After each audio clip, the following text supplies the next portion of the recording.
con cada uno de ustedes.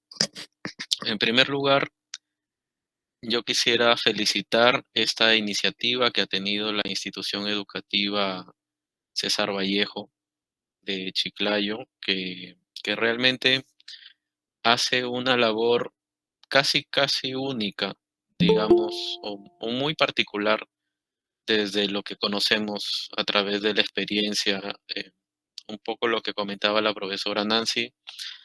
Quien habla está ligado al Ministerio de Cultura. Ahora mismo estamos en la ciudad de Lima. Comparto con ustedes, estamos coordinando la organización del Congreso Nacional de Arqueología, que se hace anualmente y lo organiza el Ministerio de Cultura.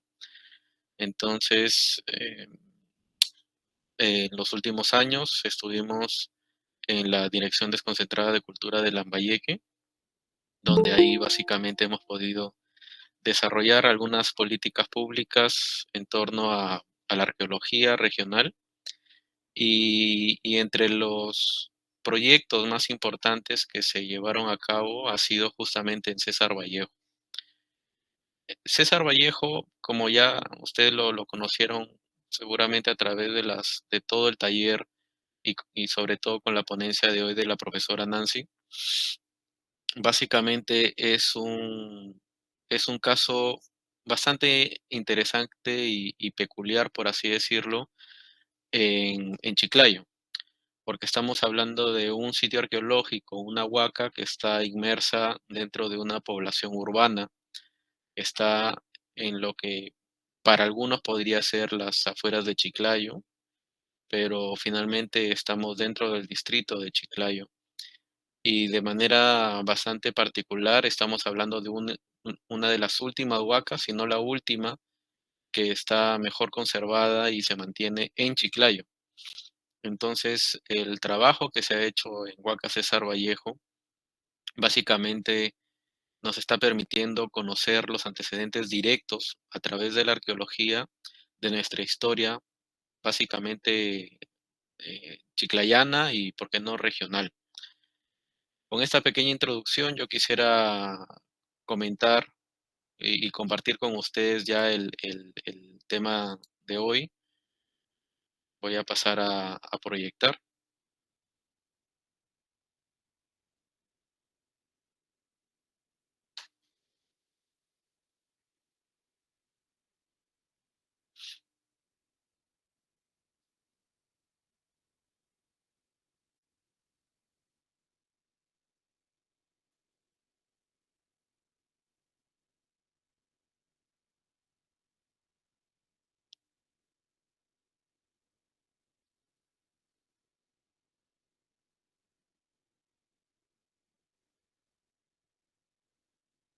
Un momento, por favor, que estoy proyectando.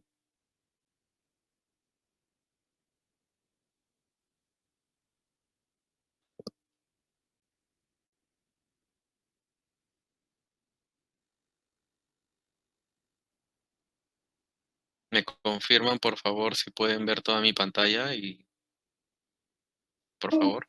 Sí, arqueólogo, se ve. Correcto, muy bien. Entonces, iniciamos con la ponencia de, de hoy, donde básicamente vamos a centrarnos en lo que se considera como los modos de vida en el antiguo Lambayeque. Quien habla, Carlos Osores Mendive, soy arqueólogo y también he hecho una especialidad, en este caso una maestría en gobierno y políticas públicas. Entonces, lo que he intentado hacer en los últimos años es justamente articular esta parte más científica, sobre todo del conocimiento y entendimiento del pasado a través de la arqueología, con las políticas públicas, es decir, qué es lo que se puede hacer desde el Estado principalmente en beneficio de las comunidades y de la población en general. Para poder hablar de los modos de vida, yo quisiera comentarles que por lo menos debemos centrarnos en tres ideas. En primer lugar, vamos a hablar de lo que las entidades tanto internacionales como UNESCO y también las nacionales como el Ministerio de Cultura han establecido para para las diferentes prácticas culturales, tanto a nivel, o sea, actual y también para el pasado. En términos generales, se ha establecido que todos estos conocimientos ancestrales y también lo que en algún momento se ha visto materializado, como por ejemplo en lo que se muestra en la pantalla en figuras, en este caso son en figuras líticas o hechas en piedra de la cultura chavín, o también en los sitios arqueológicos, todo este conjunto puede ser considerado como patrimonio cultural de la nación. Ahora bien, para que sea reconocido como patrimonio cultural de la nación, según la normativa del Estado, básicamente necesita pasar por un proceso que lo evalúa el Ministerio de Cultura para que finalmente sea reconocida como tal. También es importante que se tenga en cuenta que, el- que el- que la cultura en general es todo producto del ser humano, así en general. O sea, puede ser un vaso, una taza, una mesa, eso puede ser un producto cultural, ya que es algo que ha realizado el ser humano y se diferencia de lo natural. Comento esto porque el patrimonio cultural tiene algunas cosas adicionales que no tiene algún alguna material diario, como por ejemplo un un vaso, o una mesa, o algún libro, por ejemplo. Em, y para ir un poco también, rompiendo el hielo, como se dice, ¿cómo ustedes definirían el patrimonio cultural? ¿Quién tiene alguna idea? De hecho, de esto se trata de generar el diálogo, ojo, no me gustaría que sea un monólogo, así que pueden hacer preguntas cuando ustedes lo crean conveniente. Pero, ¿qué es lo que consideran como patrimonio cultural?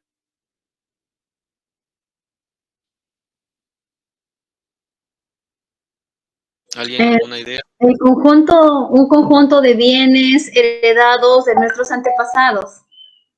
Ya, correcto. ¿Alguna otra idea?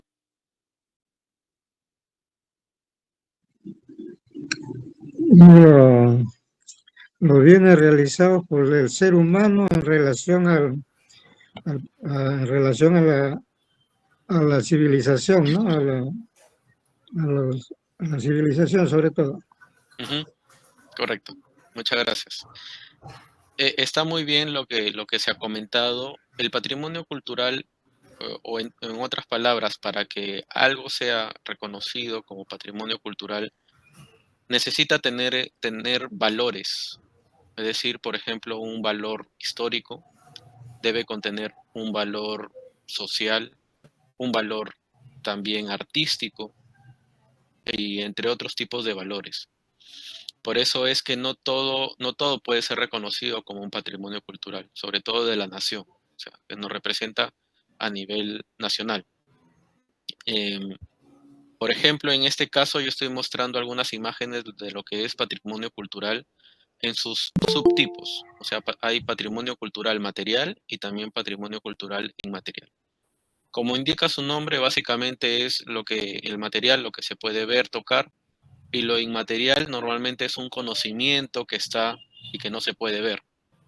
Entonces, para lo último, como se puede mostrar, como se muestra en la pantalla, uno de los patrimonios culturales que ha sido declarado Patrimonio Cultural de la Nación Inmaterial es la danza de los guerreros cascabeleros en Cañaris, que esto lleva varios cientos de años de práctica y que esa práctica se ha ido transmitiendo de manera oral y se ha ido enseñando de generación en generación. Entonces eso es un conocimiento que se ha ido transfiriendo. Pero también existe el patrimonio cultural material y esto es lo que uno se podría esperar de los sitios arqueológicos, ¿no? La cabeza clave de la cultura chavín, o los sitios arqueológicos como Machu Picchu. Entonces, esto es básicamente lo que se puede tocar, lo que se puede ver. Ese es a grandes rasgos las diferencias. Hay un micrófono que está prendido. No sé si pueden por ahí apagarlo, por favor, para... Sí, gracias. Luego otro aspecto bastante importante e interesante que se debe tener en cuenta, sobre todo desde las aulas, y yo creo que es eh, bastante relevante que ustedes lo puedan transmitir, es que Perú no es un país cualquiera en cuanto a cultura y sobre todo en cuanto a patrimonio cultural. Perú, los Andes centrales en realidad, pero principalmente Perú, porque los Andes puede contemplar pues otros países desde Colombia, Ecuador, Bolivia, Argentina también, Chile. Sin embargo, los Andes centrales, donde básicamente es el actual país del Perú, es un país muy particular y muy rico en cuanto a su patrimonio cultural y solamente comparable con otros países a nivel mundial o, o- o espacios, ¿no? Como el centroamericano, donde está México, Guatemala, también en Europa en cierto espacio, en Asia, sobre todo en China, en India también y lo que fue en algún momento Mesopotamia, es decir, Cercano Oriente. Y aquí se desarrollaron em, lo que se llama las cunas de las civilizaciones. Es un término que puede generar a veces un poco de controversia, pero digamos que se entiende en cuanto a que en estos espacios hubo un desarrollo propio de una civilización y que sobre todo estas civilizaciones llegaron a tener un rol muy, muy grande con una jerarquización bastante importante y que se diferenció de otros espacios. De hecho, por ejemplo, les comento que en lo que es ahora los Andes centrales y Perú y la zona mesoamericana, en la arqueología se conoce esta parte entre Colombia, Panamá, como un área intermedia, es decir, que está entre dos grandes civilizaciones. Sin embargo, no quiere decir que no haya habido restos arqueológicos o presencia de hace miles de años. Sí lo hubo. Sin embargo, el nivel de desarrollo se podría decir que fue un poco menor, si queremos ponerlo en una escala, a lo que podemos ver en Perú. Entonces, comento este contexto porque estamos en un país muy particular, muy rico, y que se debe entender así. Entonces, inclusive nuestro territorio es muy complejo y parte de esa complejidad lo da también las zonas arqueológicas. Ya van a ver más adelante que nosotros hemos llevado excavaciones básicamente en los que podrían considerarse las calles de ciertos centros poblados y también inclusive la misma Huaca César Vallejo que ahora ya está rodeado de zona urbana y que uno tranquilamente podría excavar en las calles y es muy probable que encuentre restos arqueológicos. Entonces, sin embargo, eso normalmente no se sabe y no se ve.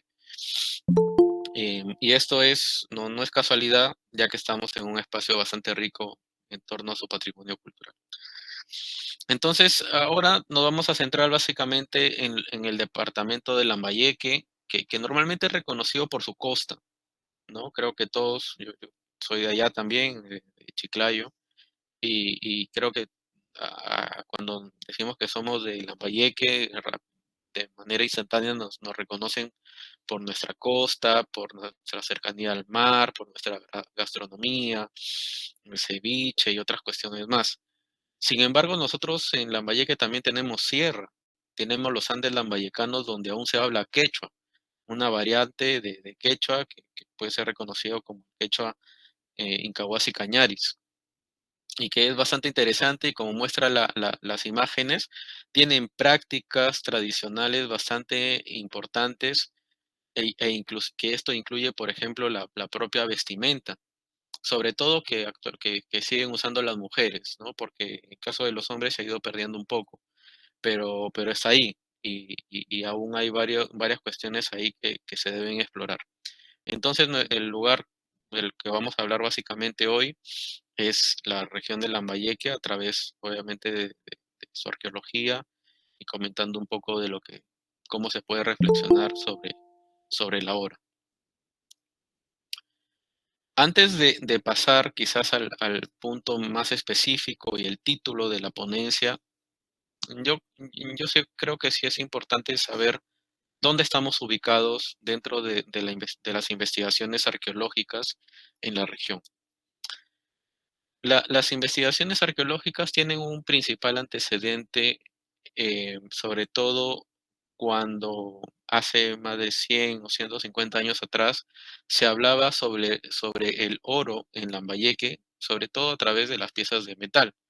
Y principalmente de esta figura que es bastante reconocida y conocida como el tumi, o es un cuchillo ceremonial de la cultura lambayeque-ocicán. Esto, de hecho, atrajo a grandes investigadores de ese momento, en el que, por ejemplo, en la década de 1930, Julio Cetello, que actualmente es considerado como el padre de la arqueología peruana, llegó a lo que actualmente es el bosque de Pomac, antes conocido como la Hacienda Batán Grande, y que estableció también o hizo de hecho algunas excavaciones, que fue publicada en el diario El Comercio, y que básicamente eso generó también que posteriormente llaman la atención a otros investigadores, ya desde un poco más ligados al tema, o netamente ligados al tema de la arqueología. Antes de ello también es importante que se sepa, y seguramente muchos de ustedes lo conocen, que hubo una especie de grandes huaqueos a lo largo de los años, inclusive en esta zona de Batán Grande, sobre todo. En algún momento habían grandes cuadrillas de personas excavando al un mismo momento, inclusive a mí me han contado que se excavaba con bulldozers o con el tipo de maquinaria pesada para poder sacar toda la cantidad de oro y piezas de metal que habían de nuestros antepasados. Em, y por eso es que también es bastante interesante que, por ejemplo, el Museo del Oro del Perú, que se ubica en Lima, tiene dentro de su colección em, muchas piezas de Lambayeque. Inclusive se ha llegado a decir que el 70% de las piezas de metal que contiene este Museo del Oro son de este espacio de Batán Grande, del actual Santuario Histórico Bosque de Poma. Y son básicamente las piezas que ustedes pueden ver en las imágenes.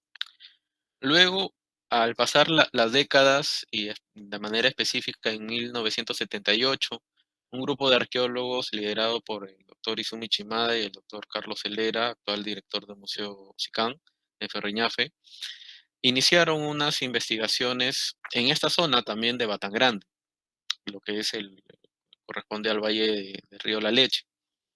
Entonces, ellos hicieron un trabajo bastante interesante para poder justamente conocer todo este espacio a través ya desde las excavaciones científicas o de las excavaciones hechas por arqueólogos. Em, Aquí, por ejemplo, de manera interesante, se muestra en esta imagen de cómo ya estos arqueólogos interactuaban también con estudiantes locales, ¿no? Es algo que a lo largo de los años se ha tratado de hacer, pero creo que ahora cada vez quienes estudiamos arqueología somos más conscientes, o los que ya nos dedicamos a esto somos más conscientes de la importancia de poder estar siempre en comunicación constante con la comunidad más cercana y poder transmitir todo este conocimiento que nosotros tenemos y que finalmente estamos viendo el día a día a través de las excavaciones. Y eso es un poco lo que de hecho ha mostrado la profesora Nancy Torres. Este mismo proyecto tuvo una serie de hallazgos bastante importantes o registró evidencia arqueológica que antes no se había registrado desde esta carrera, desde esta especialidad. Y aquí comento un par, ¿no? Aquí esto va a ser como un repaso muy breve de la arqueología, de hecho, la mayecana.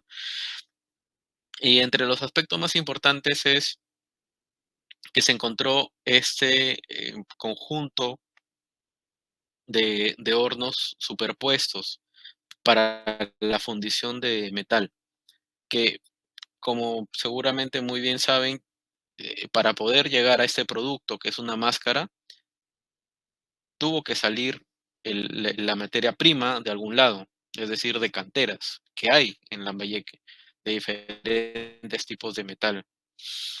Eso luego pasaba a un proceso para limpiar, entre sacar lo que podría ser la piedra y el metal, y finalmente luego de esta limpieza, y ya pasaban también a los hornos, en este caso, para poder fundir el metal y empezar a hacer los trabajos hasta llegar ¿a qué? A ese producto final.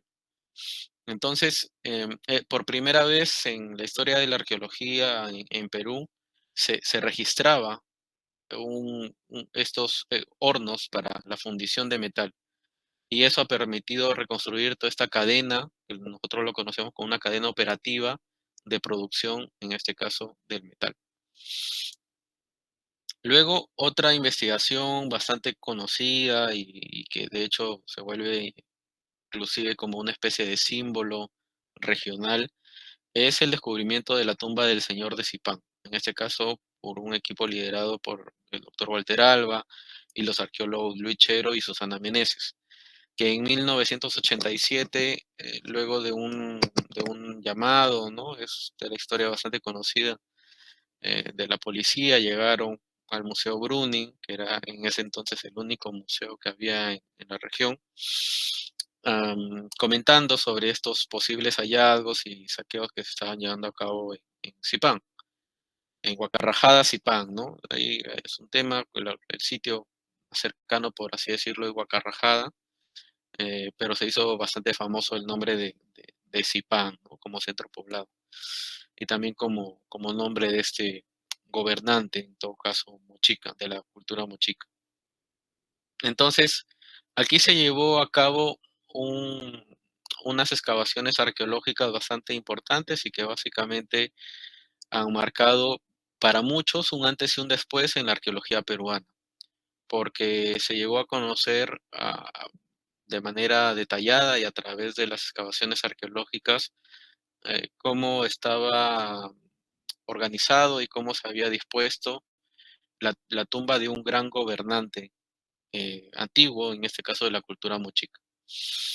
Entonces, este trabajo muy importante dio también frutos, ¿no? Por ejemplo, en la revista de la National Geographic, que es una revista bastante reconocida a nivel internacional, comentaba sobre, en su título, de hecho, el descubrimiento de la tumba más rica del Nuevo Mundo, y que no había sido huaqueada.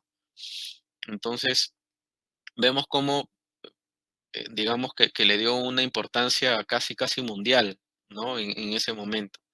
Y por eso es que se puede decir que para algunos y para muchos es un antes y un después en la arqueología peruana también.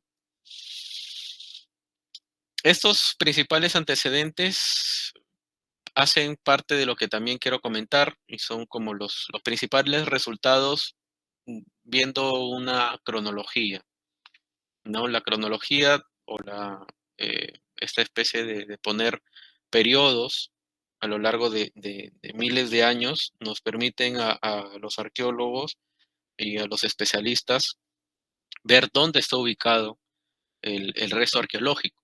Tenemos que ubicarlo temporalmente en algún momento. Entonces, eh, lo que, por ejemplo, mostraba la profesora Nancy de Huaca César Vallejo está básicamente ubicado aquí, que es hacia el año 1000, 1100, 1200, reconocido si queremos ver las dos principales cronologías de las cuales nosotros los arqueólogos nos movemos. Una es la cronología propuesta por Guillermo Lumbreras, que podría ser reconocido como un estado regional de esta época, o la cronología propuesta por John Rowe, que es el periodo intermedio tardío.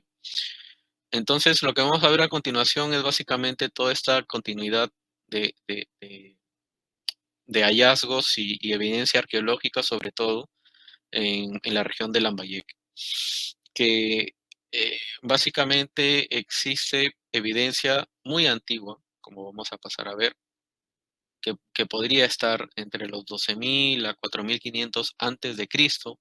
Aquí se ha marcado con una línea roja el, el, digamos, el antes y después de Cristo. Después de Cristo, obviamente es nuestra era, ahora estamos en el 2024 después de Cristo, y, y esto se desarrolló antes de Cristo, ¿no? Entonces estamos hablando hace más o menos 14.000 o 6.000 años antes del presente. En- eh, y aquí, por ejemplo, en el Valle de Saña, para quienes conocen, seguramente muchos saben dónde está ubicado Mocupe, ¿no? Y hacia la zona de la playa, para quien conoce mucho más la zona, esta es la punta Cherrepe, por aquí está centrado la zona conocida como Purulén. Entonces, se han ubicado sitios bastante antiguos, ¿no? Que está acá señalado en rojo. Sitios bastante antiguos de esta época que para un investigador extranjero de apellido Valkenburg eh, es sitios precerámicos. Eso también es otra terminología, sobre todo la terminología que podemos ver aquí de John Rowe. En estos sitios precerámicos se encuentran normalmente puntas líticas, es decir, puntas hechas de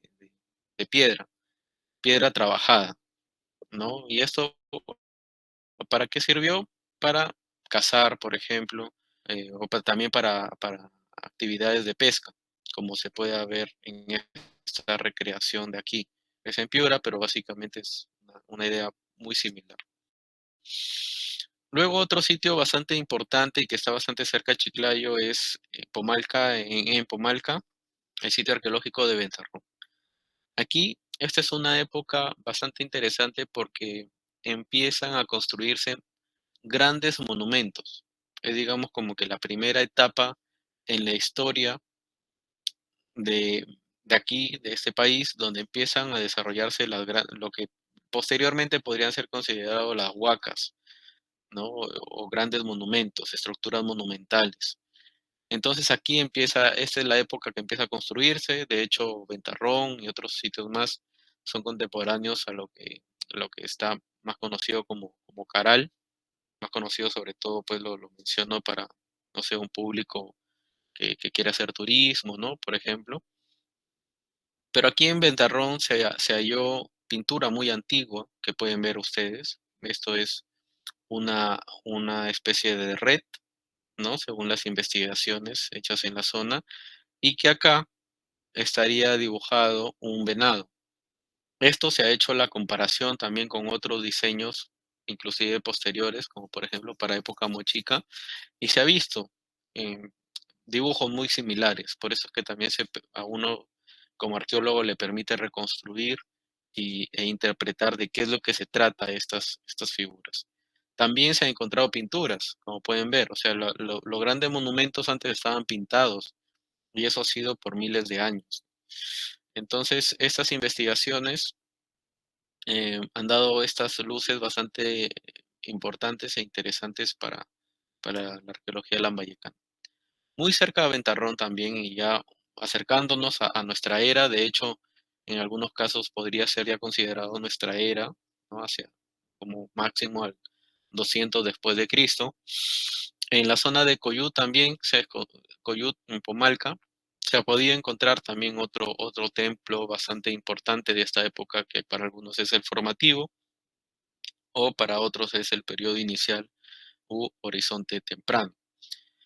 Aquí también se ha hallado relieves o con pintura bastante interesante de esta época.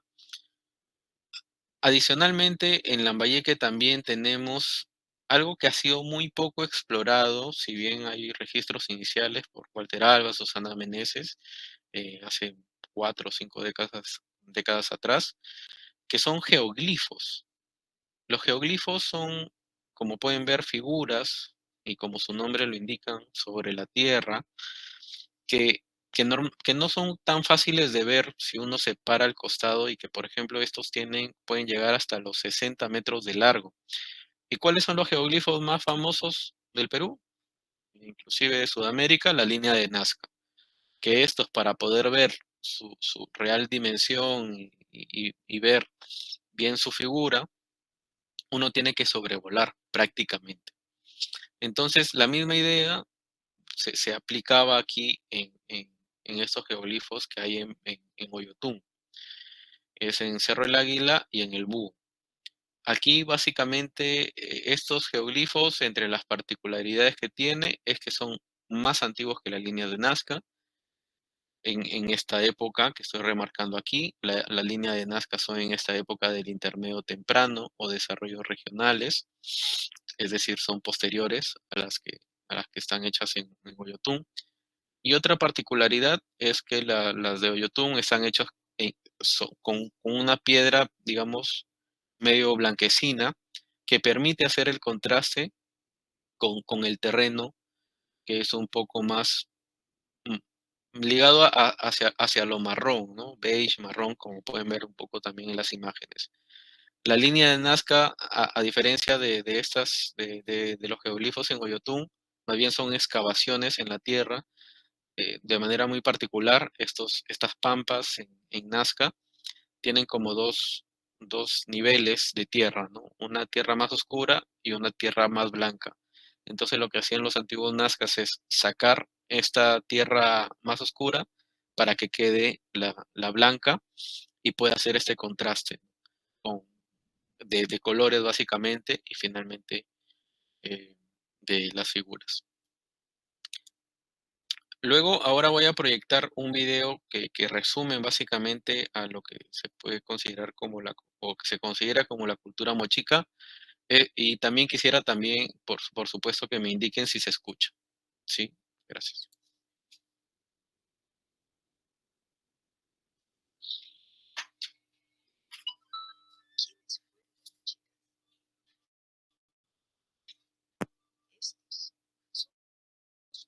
¿Se escucha? Disculpen.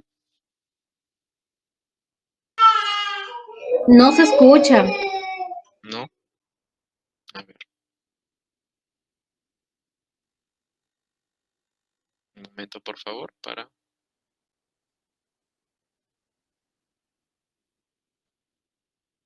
un momento, por favor.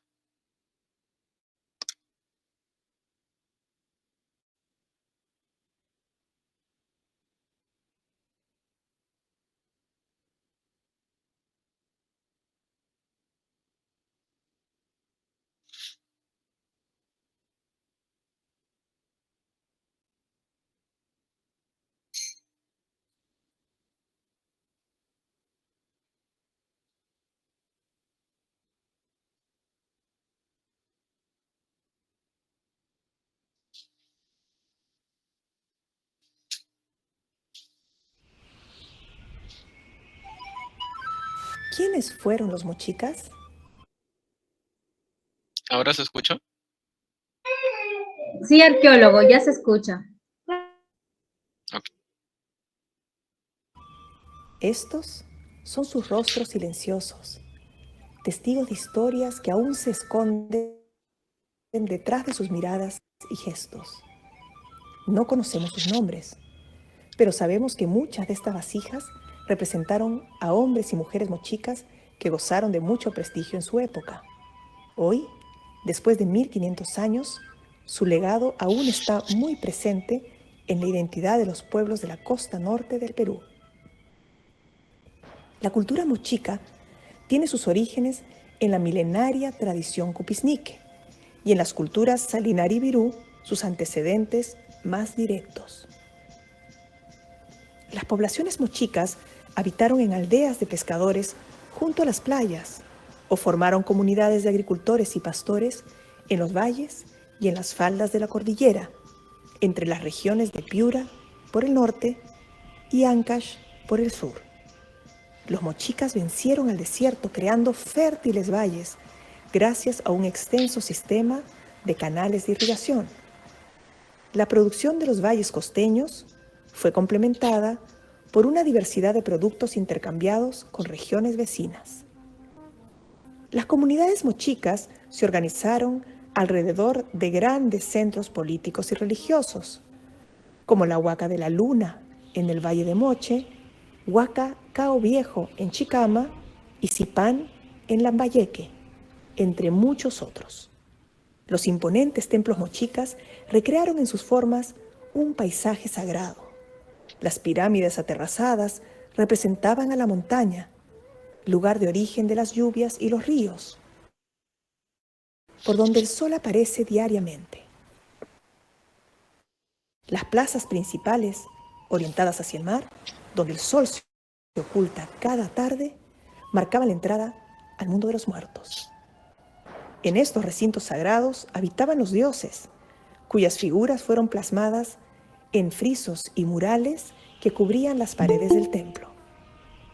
Aquí, los jefes guerreros, junto a sacerdotes y sacerdotisas, llevaban a cabo rituales que, acompañados de música y danzas, culminaban con el sacrificio de los prisioneros capturados previamente en batallas ceremoniales.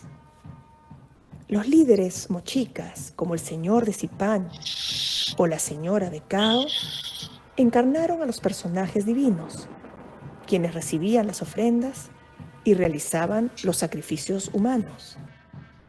Al morir, eran enterrados con sus vestimentas y finos adornos para ingresar al mundo de abajo, transformados en ancestros.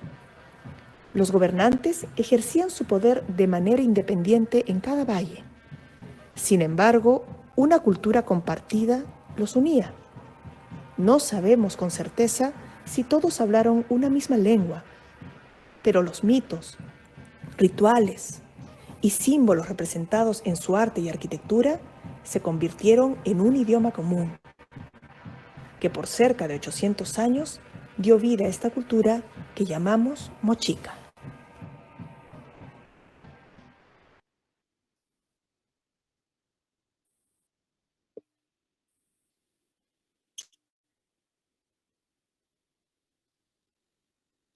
Muy bien, espero que les haya gustado el video. Un poco la idea es que puedan ver también la producción en torno a, en este caso, a los mochicas, sobre todo a partir de lo que ha podido registrar el Museo Larco, que es un museo bastante importante aquí, perdón, en el Perú, perdón.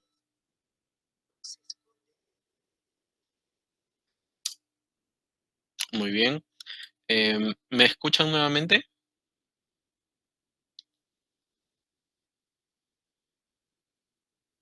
¿Me Sí se confirman si me escucha, escuchan? Sí, sí se correcto. escucha. Gracias. Gracias, muy amable. Gracias. Entonces, aquí básicamente lo que ya he podido ver en el video es un poco el resumen de lo que fue los mochicas, que es una cultura bastante importante, una cultura arqueológica bastante importante, y que ha sido reconocido como ustedes ya lo han apreciado, por sus grandes tumbas, por sus gobernantes, ¿no? En este caso, por lo que se puede ver acá del señor de Zipán, o en el complejo Zipán, Huacarrajada. Y también sus grandes pirámides, ¿no? Como por ejemplo Pampa Grande, que está ubicado en el distrito de Chongoyape, que es un sitio bastante interesante, muy importante realmente, y que si bien en la foto no se nota de manera explícita, pero aquí, si bien acá se puede apreciar esta cadena montañosa, estos cerros, pero en la parte de abajo de todo este espacio, en lo que parece una simple pampa, está llena de población antigua, de población de esta época mochica. Y entonces esto, digamos, que fue como una de las más grandes urbes que hubo en el pasado, eh, y que de hecho pues se ha investigado. Igual seguramente más adelante pueden haber más investigaciones que puede dar nuevas luces sobre esta urbe. Luego, también hay otra, ya pasando de época, ¿no? Salimos del intermedio temprano, o los desarrollos regionales, y pasamos a una época conocida como Horizonte Medio, o también de la expansión Wari. Wari es una cultura que viene básicamente de la zona actual de Ayacucho, Sin embargo, esta cultura que para algunos es considerada como el primer imperio que tuvo los Andes centrales antes que los incas, que se expandió de manera bastante interesante y de hecho llegó ya ahora sin ninguna duda acá a Lambayeque también. Específicamente hay restos en Huaca de Santa Rosa de Pucallá que se ha podido hallar diferentes tipos de arquitectura y también de evidencia de esta cultura conocida como Wari. Aquí, por ejemplo, en primer lugar, se ha encontrado arquitectura en forma de D, de la letra D, y que es muy similar a la que se encuentra en Ayacucho. Esta es la capital Wari, digamos, en el mismo Ayacucho. Pero esto ha sido como replicado y copiado, si queremos llamarlo de otra forma, en sus zonas más alejadas.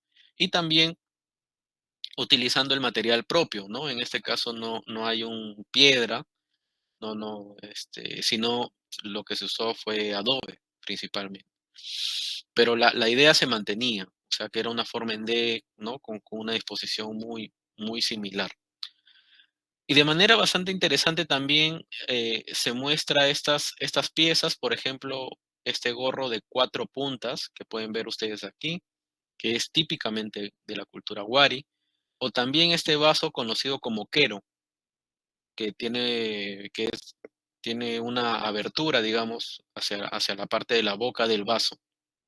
Entonces, estas evidencias básicamente son muy típicas del sur y muy fuertes para la cultura Wari, que como ya les dije, proviene de la región actual de Ayacucho, y que también luego se ven ya en estos espacios lambayecanos. De manera bastante interesante, antes de quizás comentar el detalle, por ejemplo, perdón, por ejemplo, tanto el gorro de 4 puntas como el vaso quero aparecen en las grandes tumbas de lo que posteriormente se conocía como el Señor de Sicán, que es posterior. Sicán, básicamente una cultura que también se le conoce como Lambayeque, tiene varios centros principales, pero en la época más clásica o de mayor desarrollo fue lo que es actualmente el santuario histórico Bosque de Pomac. Entonces, hay evidencia por ejemplo, de esta gorro de 4 puntas o el quero, que luego aparece ya para lo que se reconoce arqueológicamente como la cultura Sicán. Y esta cultura Sicán se desarrolló en esta época, que es decir, en estados regionales para la propuesta de lumbreras o el periodo intermedio tardío en la propuesta de Rowe y colegas. Lo más reconocido es lo que ya hemos comentado anteriormente para la cultura Sicán o Lambayeque, sobre todo en el espacio más clásico que es el bosque de Pomac, ubicado actualmente en los distritos de Pitipo, Tucumé, Illimo y Pacora. Buena parte de casi la mitad está actualmente en el distrito de Pitipo. Antes, básicamente, estos espacios correspondían a la ahora ex Hacienda Batangrande. Luego, y de manera bastante interesante, luego de esta época de, digamos, de esplendor o época clásica también de la cultura Sicán, pasa a un subestadio, a una subetapa de esta cultura que es el Sicán tardío. Y para estas épocas se empiezan a construir de manera bastante significativa en cerros. Por ejemplo, en el Cerro Pátapo hay grandes murallas como estas. También hay en otros sitios que ya vamos a ver, como Cerro La Guitarra, Cerro Reque, en otros cerros del mismo Pítipo. Entonces, esto empieza como a multiplicarse, por así decirlo, y habían grandes murallas construidas en los cerros. ¿Para qué serviría? ¿Para qué uno construye grandes murallas normalmente en un cerro? Me les pregunto.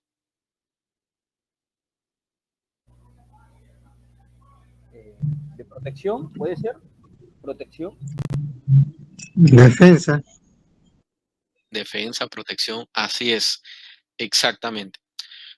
Esas construcciones amuralladas básicamente tenían por lo menos dos finalidades. Una era protegerse, tener y también ganar cierta altura para proteger del potencial ataque de un enemigo, ¿no?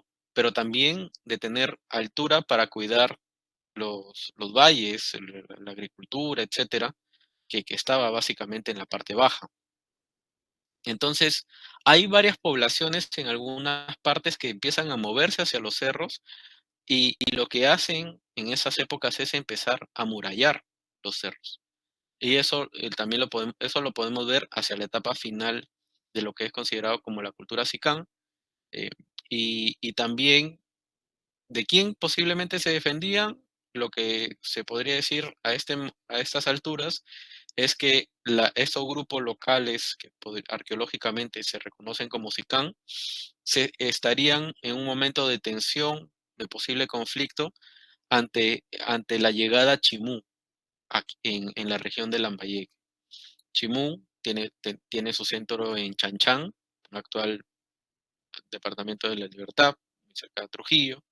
Entonces, Chimú, que también para algunos es considerado como un imperio, así como Huari, como Inca, empezó a expandirse.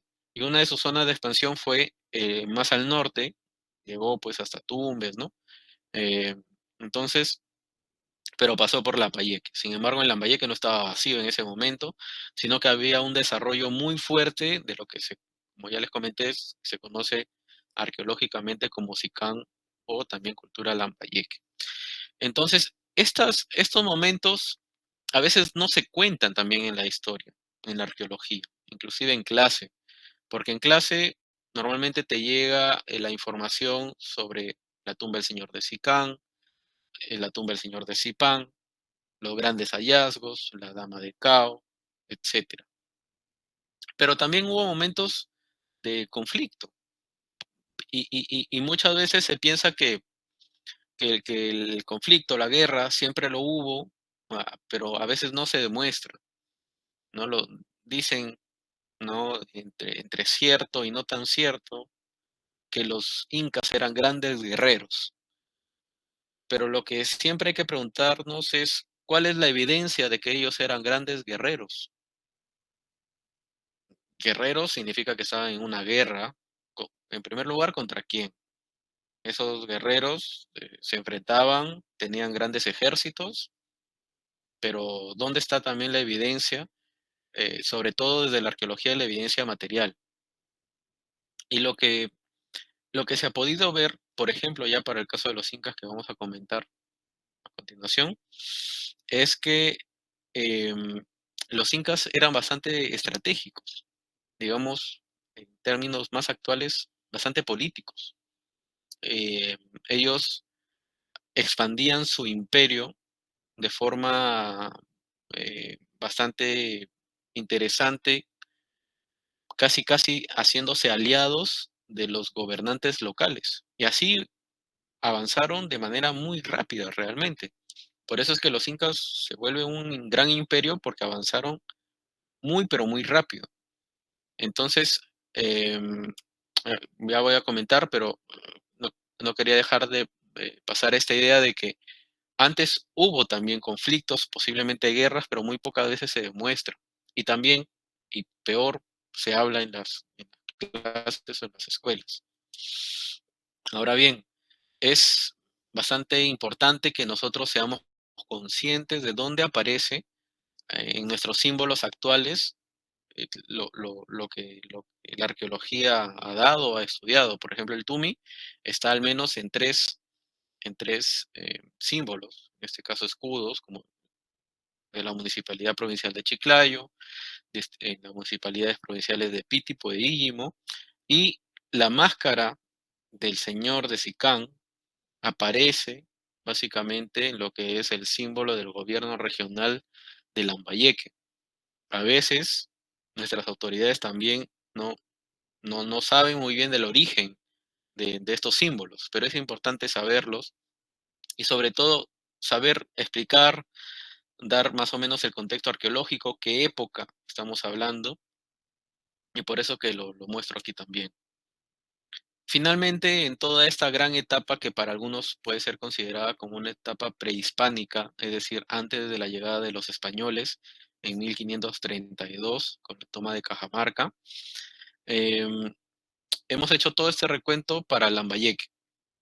Pero en Lambayeque algo de otra de las cosas de las cuales no se habla desde la arqueología es que hubo presencia inca. Y por lo menos hay 3 lugares donde ya han existido investigaciones, y una de ellas es en Tucumé, otra es en La Viña, en Jayanca, y Tamborreal, en Piti. Y aquí, estas líneas que ustedes pueden ver aquí, todas estas líneas de colores, son o representan el Capacñán. ¿Y qué era el Capacñán? Es el sistema vial inca. Entonces los incas lo que hicieron, y teniendo también en cuenta algunos antecedentes desde época Chimú y Huari, realizaron caminos. ¿Para qué sirve un camino? Para unir, para facilitar el traslado. Entonces, ellos establecieron una red de caminos bastante importante a lo largo de los Andes, que llegaba hasta el sur de Colombia y también llegaba hasta Chile y Argentina también. De hecho, este año, de manera muy particular, se está celebrando la declaratoria como Patrimonio Mundial porque normalmente lo hace la UNESCO, del Capacñán. Son 10 años que ya está de esta declaratoria mundial de Capacñán y que es una declaratoria bastante interesante porque es algo que se ha hecho compartido por varios países, debido a que Capacñán conecta lo que actualmente son los países, ¿no? Pero antes, como seguramente lo saben bien, las fronteras pues eran diferentes, o sea, no necesariamente las fronteras actuales que tenemos de nuestros países son pues las que teníamos ni siquiera hace 200 años, o hasta menos en algunos casos, ¿no? Dependiendo de las guerras y todas estas cuestiones. Entonces, em, hay una declaratoria a nivel mundial de 6 países: Colombia, Ecuador, Perú, Bolivia, eh, Chile también se suma, donde básicamente contempla al Capacñán como este gran sistema vial inca. Y finalmente, otro de los aspectos bastante importantes y que no quería dejar pasar es en esta época ya posterior a lo prehispánico o época colonial y republicana, básicamente con un marcador temporal que es el año 1532 ya de nuestra era, que como comenté fue la toma de Cajamarca por Pizarro. Entonces, em, en Lambayeque también hay evidencia, lo más conocido es de Ensaña, ¿no? Sus iglesias coloniales, y posterior, en época ya republicana, es decir, a partir de 1821, existe evidencia también de otro tipo de inmuebles. Muy bien, hasta ahí yo quisiera saber si alguien tiene alguna consulta, alguna observación o algo en particular que comentarnos.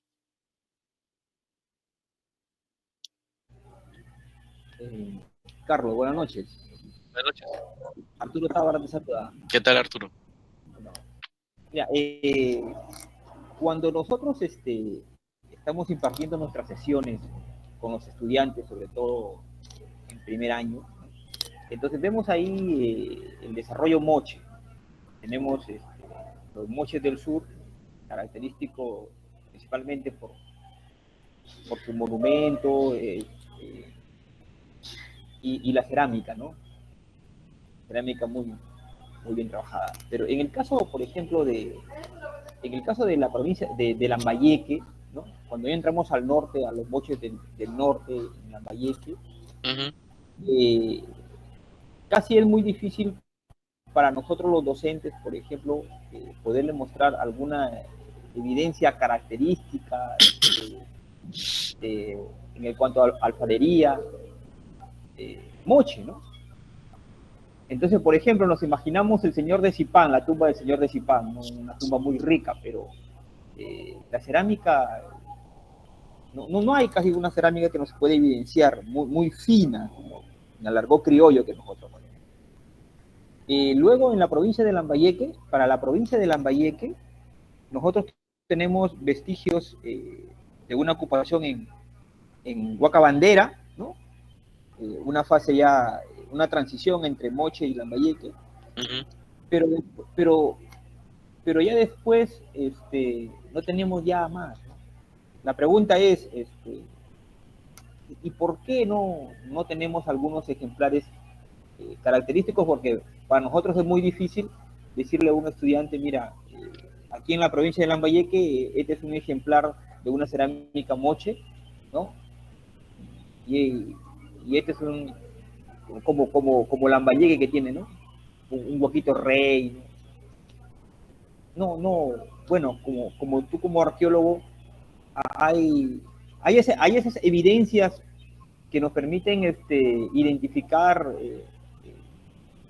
ejemplos de cerámica Moche, sobre todo en la provincia de Lambayeque. Ujú.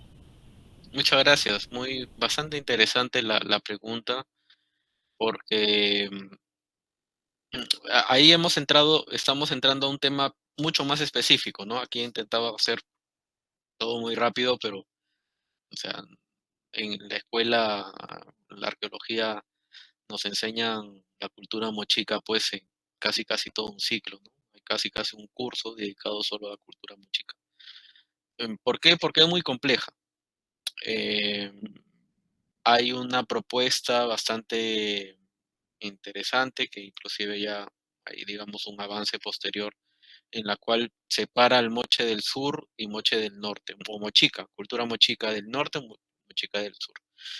Entonces, básicamente, lo que empiezan a ver quienes proponen esto es la diferencia a través de la cerámica, ¿no? Eh, hay por lo menos un par de aspectos importantes.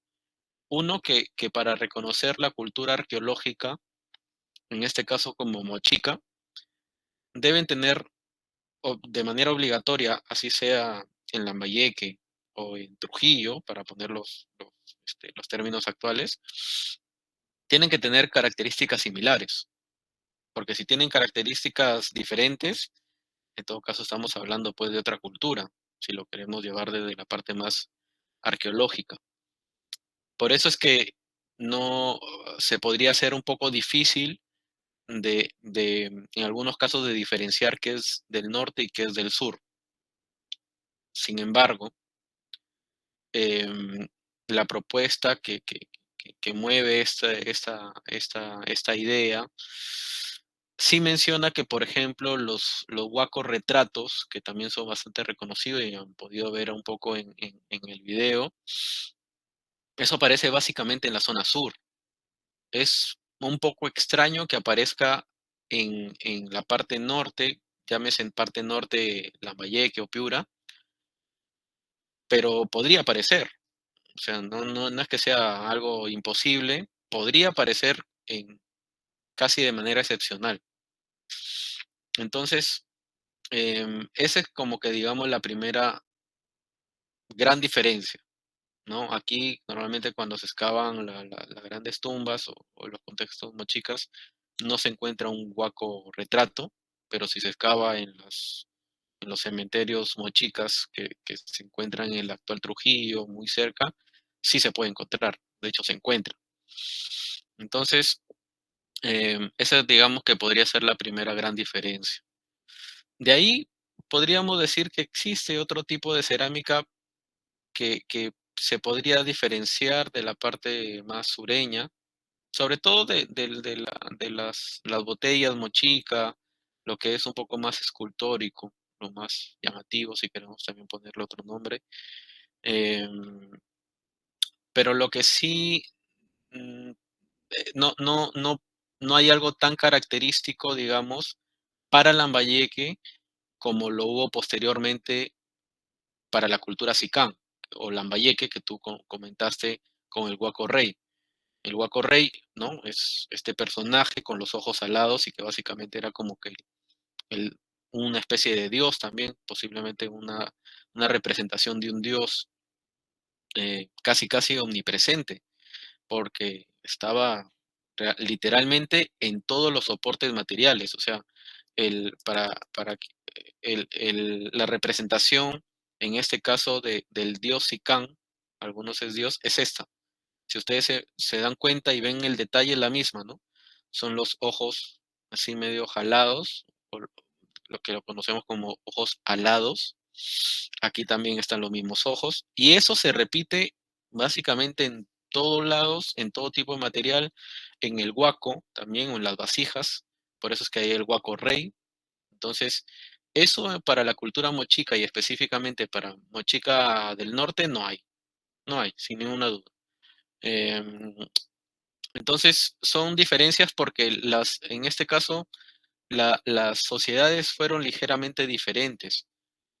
Mm, Potencialmente y muy posiblemente la cultura mochica no tuvo un dios principal, que para algunos podría ser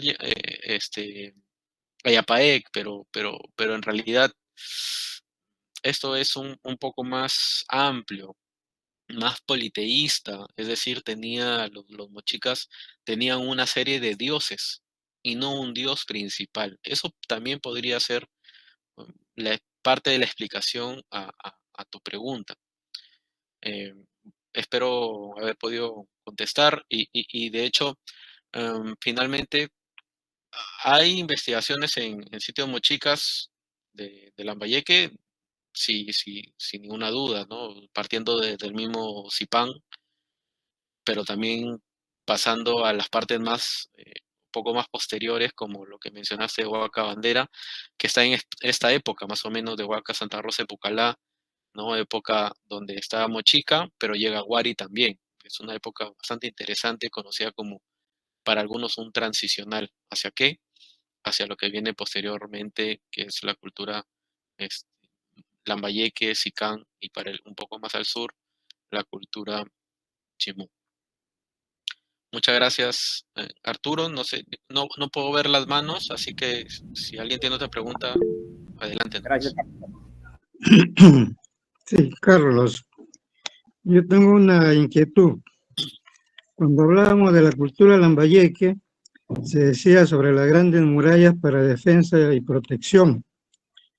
Y se hablaba de que los incas eran grandes guerreros. Tú como que lo pusiste en duda de que si realmente los incas eran grandes guerreros, porque ellos utilizaban la política de dejar los terrenos, los reinos conquistados bajo sus mismos gobernantes, pero para disuadirlos tenía que haber un gran ejército y ser grandes guerreros para poder disuadirlos y poder conquistarlos, para dejarlos como gobernantes de sus mismos territorios. Esa es mi inquietud. Gracias. Eh, es bastante interesante porque digamos que estamos ante dos tipos de fuentes, por lo menos. Uno es la fuente arqueológica, que es desde donde yo les hablo principalmente, pero también existen las fuentes escritas, principalmente las crónicas, ¿no? Y sobre todo las crónicas, algunas han sido bastante enfáticas con este aspecto más guerrero de los incas. Sin embargo, eso no se condice necesariamente con la evidencia arqueológica. No se han hallado grandes restos de guerras, como si, por ejemplo, en otros lados del mundo se han encontrado zonas pues de guerra, literalmente de combate, de cuerpo a cuerpo, de poblaciones. Eso no se ha encontrado hasta el momento para época inca. eh, y, y por eso es que también, teniendo en cuenta, de hecho, inclusive algunas crónicas, y sobre todo para la parte norte, de la cual estamos hablando ahora, se tiene casi, digamos, casi ya como un consenso que aquí los incas no generaron ningún tipo de conflicto o guerra a gran escala, ni siquiera a pequeña escala. más bien hubo una especie de buena recepción por parte de los gobernantes locales que, que aceptaron también un poco las políticas incas, ¿no? Ahora bien, eso no quiere decir que los incas finalmente digamos, se estuvieron sobre ya estos gobernantes, posiblemente ya a esta gran expansión que tuvieron fue un poco más fuerte que la local. Pero ahora bien, hay algunas excepciones, como por ejemplo lo que siempre se habla de los chancas, ¿no? O los chachapoyas también, que en algunos casos resistieron a los incas y que hicieron peleas y todo ello. Parece que por estas partes sí hubo. O sea, y sí hay cierta concordancia con esta idea de los grandes guerreros y grandes ejércitos. Entonces, aquí lo que yo quería básicamente transmitir y reflexionar es que siempre cuando escuchen estos temas o lean, vean bien la evidencia, de dónde viene, cuál es la fuente, escrita o desde la arqueología, porque se ha visto que esta política inca de negociación ha sido, desde mi punto de vista, ya eso es una opinión muy personal, ha sido mucho más fuerte que algún tipo de imposición por la fuerza. Más bien iban más por el tema de la negociación con las autoridades locales, más que por la fuerza, por coerción.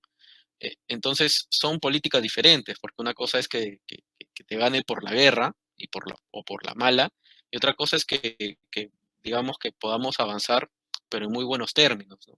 Entonces, los incas, desde la arqueología principalmente, se ha visto más por lo último que estoy comentando.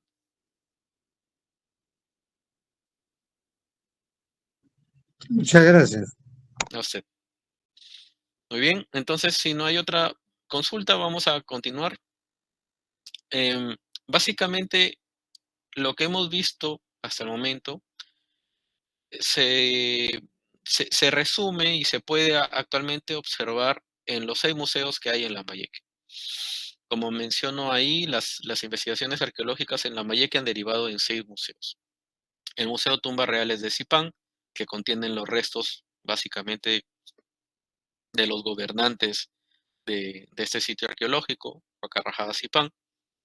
El Museo de Tucumé, ubicado a las faldas del complejo del mismo nombre. El Museo de Sitio, Chotuna Chornancap, que está también en el sitio arqueológico o complejo arqueológico Chotuna Chornancap. El Museo Nacional Arqueológico Bruning, que está en Lambayeque, de hecho fue el primer museo que tuvimos en la región.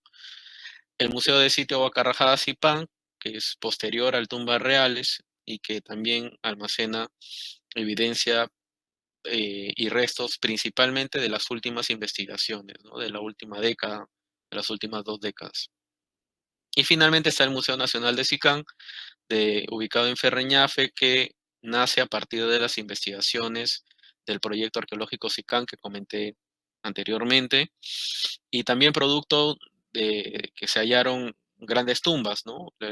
Algunos conocidos como el Señor de Sicán, que se encontró las tumbas este y oeste, ubicadas en Huaca del Oro.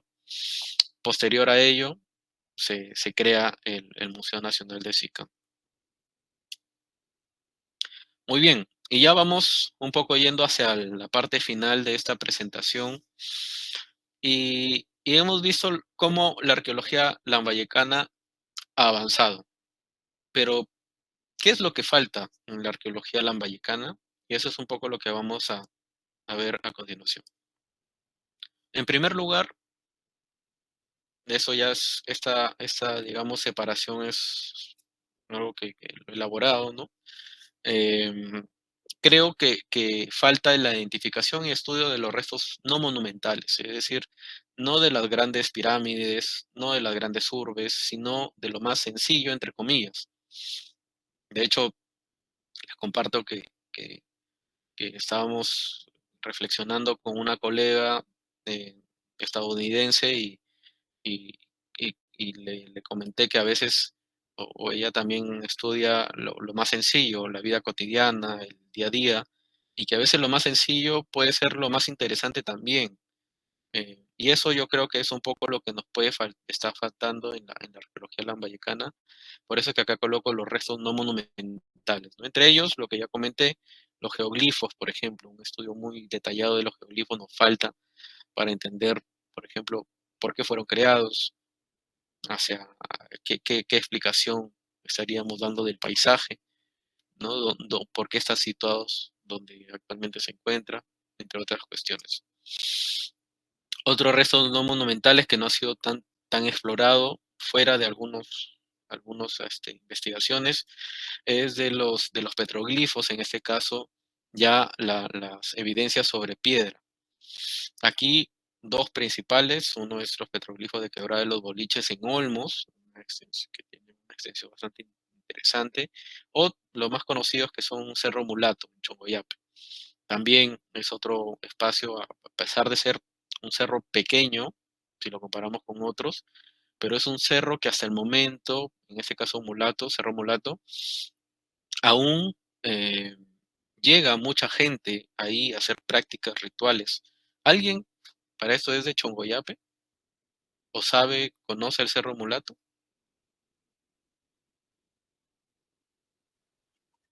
Bien, Yo he visitado, perdón. sí, yo he visitado Chongoyape, he visto el Cerro Mulato, pero no necesariamente lo he explorado. Lo que sí hay una pregunta. Sí, claro. Bueno, inicialmente se creía que era la figura del cóndor, ¿no? Mm, Y hoy día ya se sabe que es figura del águila. correcto. Sí, en realidad, el, es un ave. O sea, a grandes rasgos en principio es un ave, sin ninguna duda.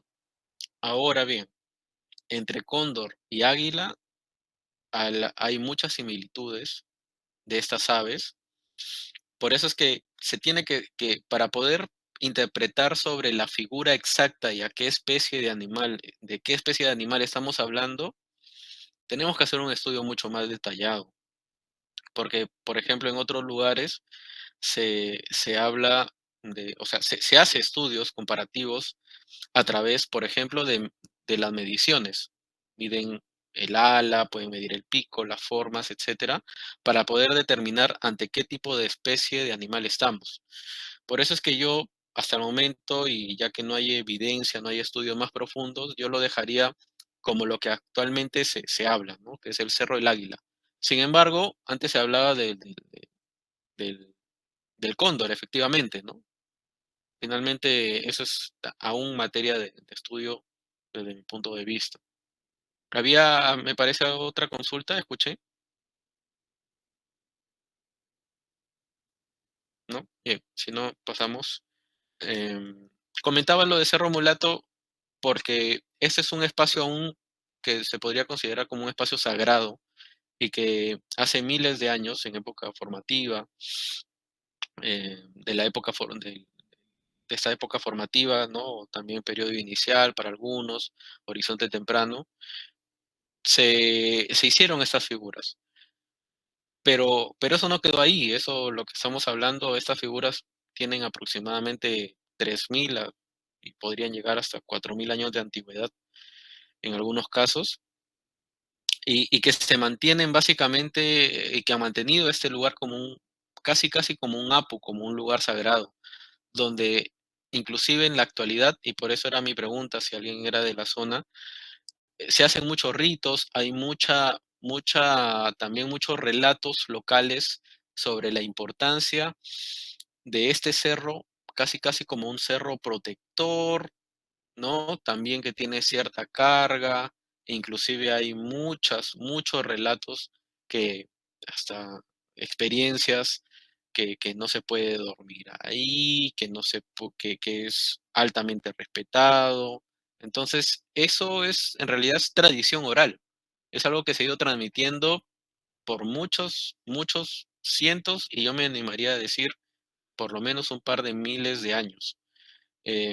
Y eso es parte también de lo interesante de estos sitios arqueológicos que aún se usan. En segundo lugar, otra de las cosas que los aspectos más importantes que yo creo que falta por estudiar en la arqueología lambayecana es la identificación y estudio de los Andes lambayecanos. Como ya comenté, existe evidencia, por ejemplo, ya del Campagnán, que mencionaba, el Camino Inca, en la zona de la actual sierra de Ferreñafe, ¿no? Cañaris, Incahuasi, que como ya le dije es zona donde se habla quechua también, y que falta explorar. Básicamente, fuera del Campagnán hay muy pocos registros oficiales de esta zona, y que conocemos, sabemos de algunos estudios que se han hecho, pero de manera muy preliminar hasta el momento. ¿Y por qué es interesante también este espacio territorial en nuestra región? Porque tiene aún conocimiento que inclusive ha sido declarado como Patrimonio Cultural de la Nación, ¿no? En este caso, la danza de los guerreros cascabeleros, por un lado, o también el mismo cambio de techado tradicional de la iglesia de Incahuasi, que más o menos va como 300 años que se viene haciendo este cambio de techado de forma tradicional, comunal, y es casi un evento que une a las localidades locales con una organización bastante significativa, y que esto ha permitido que a lo largo de cientos de años esta iglesia se mantenga con estas prácticas, ¿no? Y que felizmente ya ha sido declarado como Patrimonio Cultural Inmaterial de la Nación, que básicamente obliga al mismo Estado, al Ministerio de Cultura, al gobierno local, en este caso también a la comunidad local, comunidad indígena local, que protejan este patrimonio, ¿no? Que inclusive tiene una doble declaratoria como patrimonio cultural por su estructura, porque la estructura también es bastante importante, las columnas, las paredes y todos estos temas tienen un valor histórico, un valor arquitectónico, estético también muy particular, y que a veces lo conocemos muy poco, y que es probable que tenga mucha base en la época prehispánica, no sé, por lo menos desde época inca, y quién sabe hasta una época un poco más antigua. Aquí no lo he mostrado, pero, por ejemplo, en esta zona de Incahuasi hay unos cánticos sobre la lo que sería la llegada de la cultura chimú, de grupo chimú, y que se estarían enfrentando con estas poblaciones. Y Chimú, básicamente, hasta donde se sabe, es una cultura, como ya dije, que su capital fue Chanchán y que empezó a expandirse hacia norte y sur, y que en el norte básicamente habría abordado lo que es la costa, pero no la sierra. Y eso no, yo no he escuchado ningún arqueólogo que haya mencionado esto o haya estudiado por lo menos. Por eso es que, pero ¿cómo hemos llegado a este dato? A través de la tradición oral, a través de cánticos antiguos, en quechua, pero que felizmente han podido ser traducidos, y que hablan sobre esa posible llegada a Chimú a esta zona. Interesante, y que falta explorar también desde la arqueología. Y finalmente, ahora sí vamos cerrando ya, vamos al tema de la cual dio origen esta charla, y que yo le he enmarcado en las perspectivas de la arqueología lambayecana, y es el estudio de los modos de vida en el antiguo Lambayeque.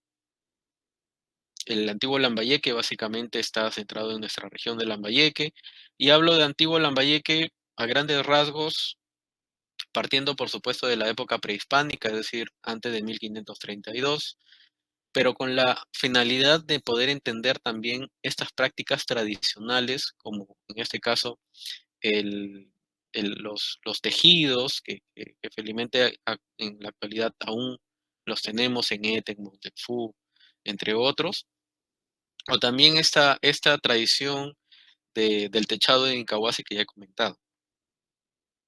Entonces, para finalizar esta charla, vamos a comentar muy brevemente de dos experiencias en las cuales hemos podido nosotros registrar dentro del marco del proyecto de investigación que estamos liderando desde el 2021, que es el proyecto de investigación arqueológica Vida cotidiana en el antiguo Lambayeque, o PIAFCAL, según sus siglas.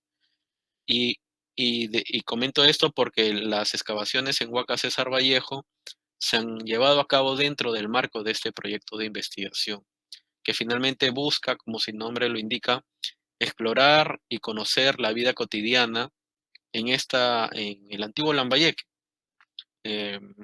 ¿A qué me refiero con vida cotidiana? Con las prácticas en torno a la comida, a la vestimenta, por lo menos esas dos prácticas, sus construcciones también, de sus casas. ¿Y por qué creen que nace esta idea de hacer este tipo de proyecto?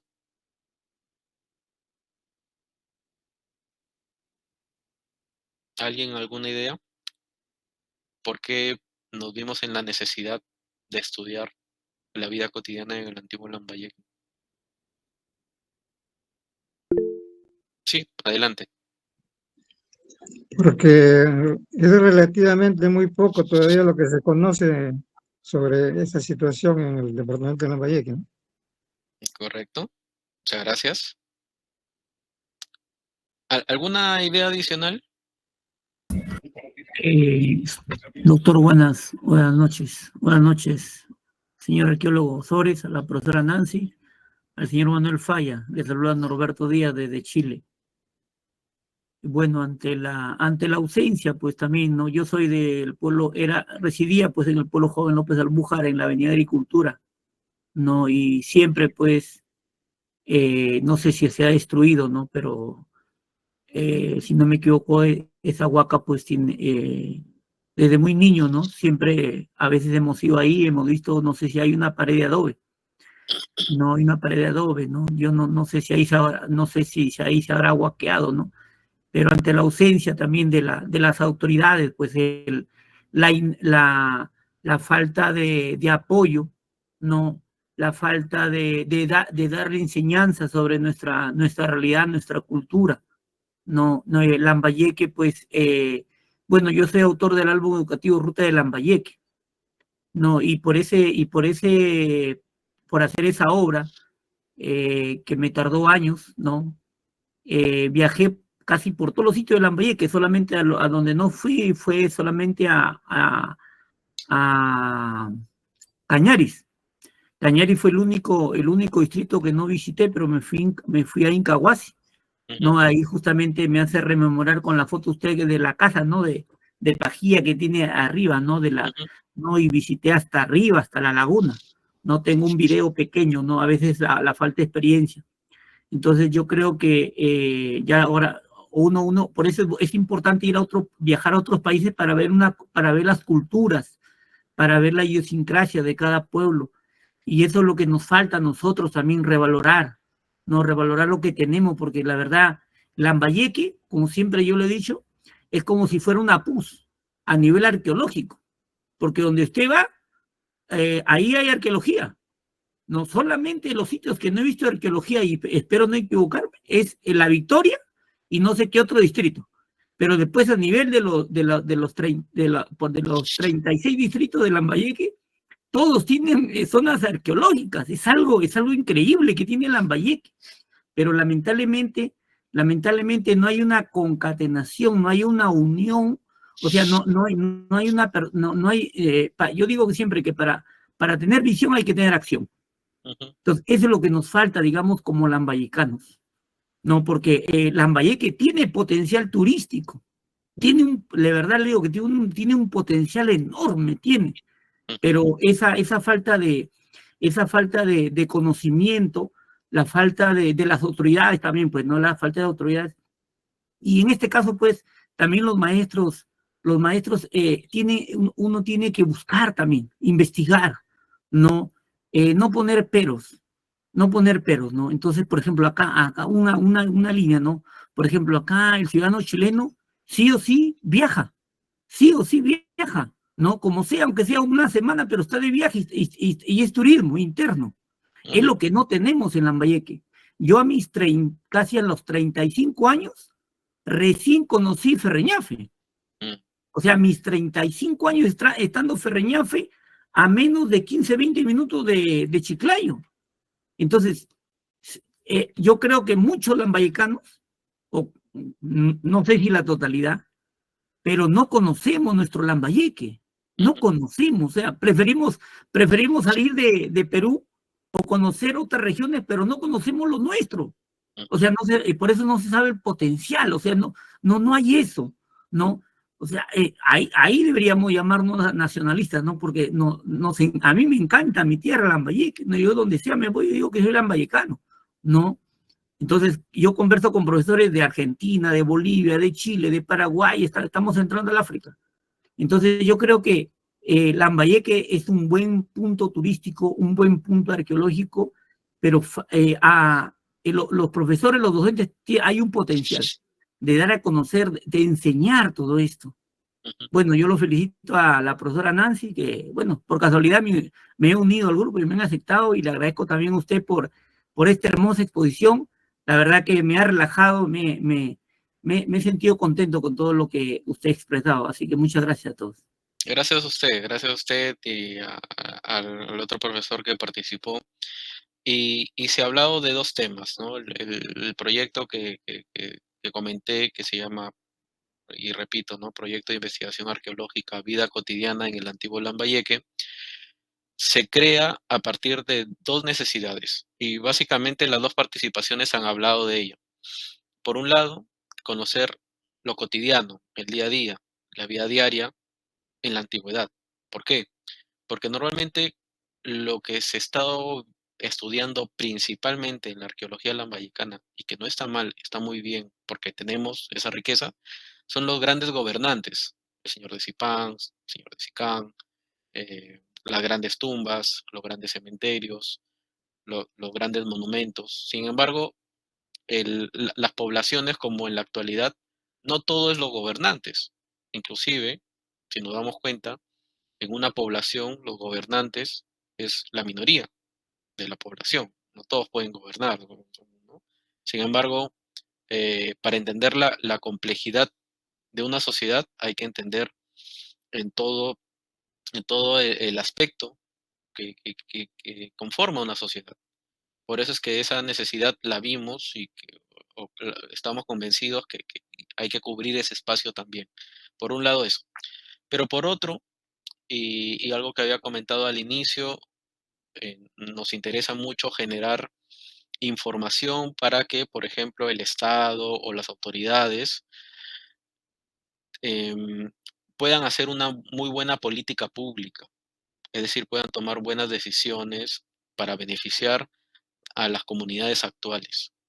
Y que se sumen también, por ejemplo, en la inversión de la investigación arqueológica, porque sí pueden hacerlo. Y también, por ejemplo, lo que hemos intentado hacer en César Vallejo ya de manera muy específica, y es un caso que ya lo conocen, es acercarnos pues a la comunidad, trabajar con la comunidad, con la escuela, sumar también a la municipalidad provincial, que en algún momento ha llegado, al mismo Ministerio de Cultura y otros actores más, para beneficiar finalmente a quién, a la comunidad, a los más pequeños, etcétera.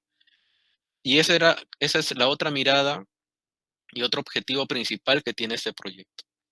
Por eso es que básicamente bajo estas ideas hemos desarrollado lo que voy a finalmente ya mostrar a continuación, y con estos dos ejemplos cierro la ponencia de hoy. Como ya comenté, básicamente estos estilos, estos modos de vida del antiguo Lambayeque es el contraste de esto mucho más majestuoso, de las grandes tumbas. Y hoy vamos a hablar de la producción textil y algunas vasijas cotidianas, y sobre todo la interpretación de esta vida cotidiana en dos sitios, a partir de dos sitios arqueológicos. Entonces, lo primero es, esto es parte de una presentación, de hecho, que tuvimos en el Congreso Nacional de Arqueología hace un par de años atrás, con nuestro equipo de investigación, que además, para suerte de ese año, sobre todo el 2021, tuvimos una beca del Instituto Francés de Estudios Andinos, que nos permitió iniciar todo este proyecto de investigación arqueológica, Vida Cotidiana en el Antiguo Lambayeque, o PIAFCAL, como se muestra en sus sitios. En primer lugar, vamos a mostrar la producción de steel durante la ocupación Chimú en Cerro La Guitarra. Cerro La Guitarra, para quienes no conocen, está ubicado en el actual distrito de Lagunas y muy cerca a la Panamericana y a Nuevo Mocupe. Este es el cruce con Saña. Y es un cerro que es amurallado.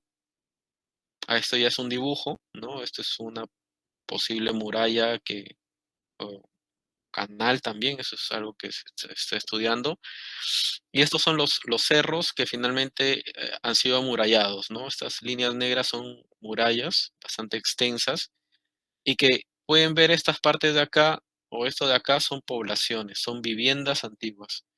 Es decir, estos cerros estaban llenos de población, pero estas poblaciones estaban entre las murallas. Y de hecho hay dos categorías para sitios defensivos, un poco de lo que conversamos hace algunos momentos. Hay sitios defensivos que no tienen población y los sitios defensivos que sí tienen población. Entonces los sitios defensivos que no tienen población normalmente son pucaras, conocidos como pucaras. Y normalmente tienen murallas, 1 o 2 murallas en el pico del cerro y básicamente de eso se compone. Sin embargo, también existen este tipo de complejos, que algunos lo conocen como complejos amurallados, donde tiene población viviendo dentro de sus murallas, como es el caso de Cerro Guitarra o Cerro La Guitarra, que excavamos en el año 2021 y también con un antecedente del 2017. Muy bien, entonces nuestras excavaciones y los resultados que voy a mostrar hoy están dentro de este sector. Como antes de nosotros, no existió una investigación propiamente del sitio. Sí, habían registros importantes, lo hubo, pero nunca hubo un entendimiento del propio sitio arqueológico, que es bastante extenso, de hecho, y es bastante complejo. Entonces, nuestras excavaciones en ese momento, en el 2017, fueron las primeras que se llevaron a cabo en este sitio y luego ya en el 2021. Aquí, por ejemplo, ya en esta imagen es tomada de dron, pueden ver estas construcciones, que todas son en piedra.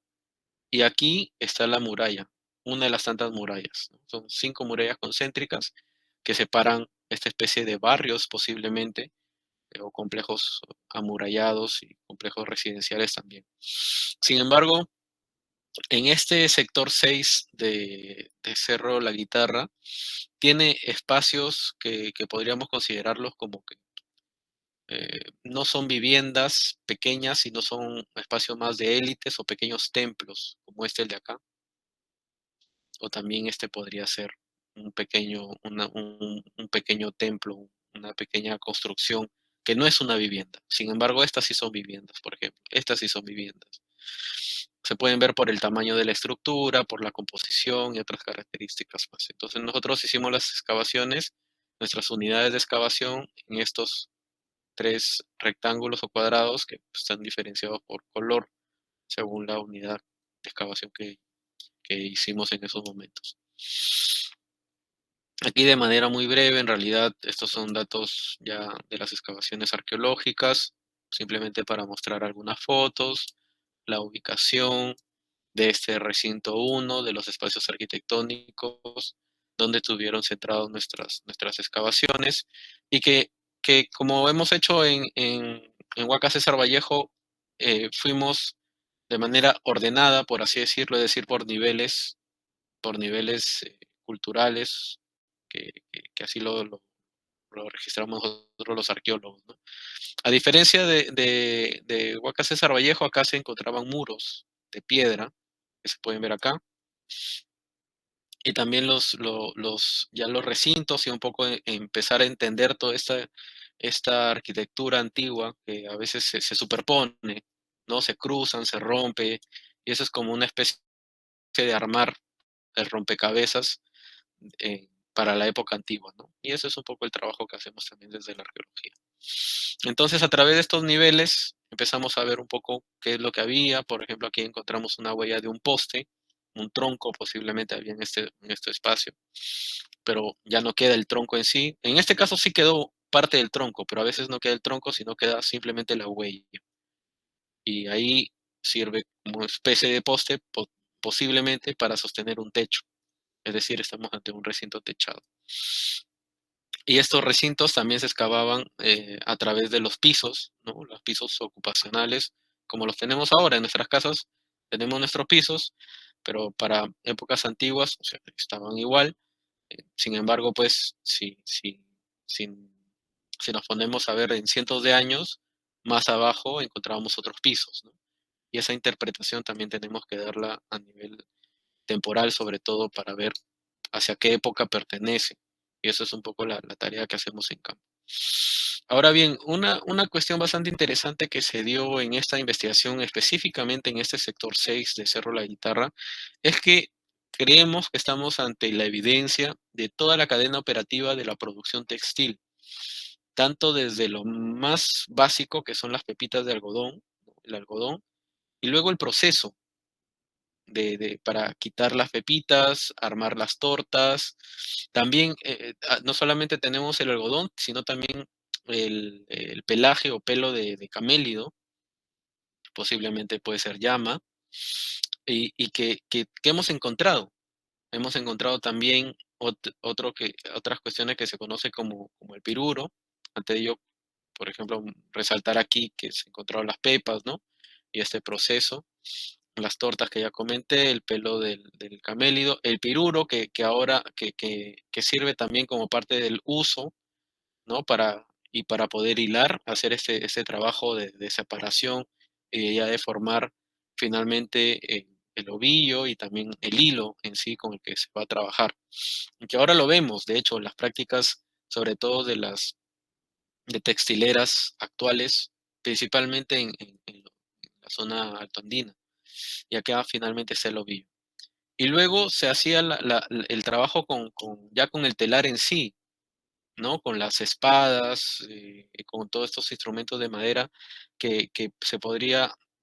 Todos estos son restos arqueológicos, ojo, que nosotros hemos podido lograr hallar en estos contextos y que finalmente posiblemente eh, a partir de estos estudios preliminares se pudo haber usado en algunos casos un telar de cintura, como se usa en poblaciones como Morrope también, se ha visto en los Andes lambayecanos. Hemos encontrado agujas de metal, en este caso, y el producto final, es decir, el textil, ya las prendas en sí.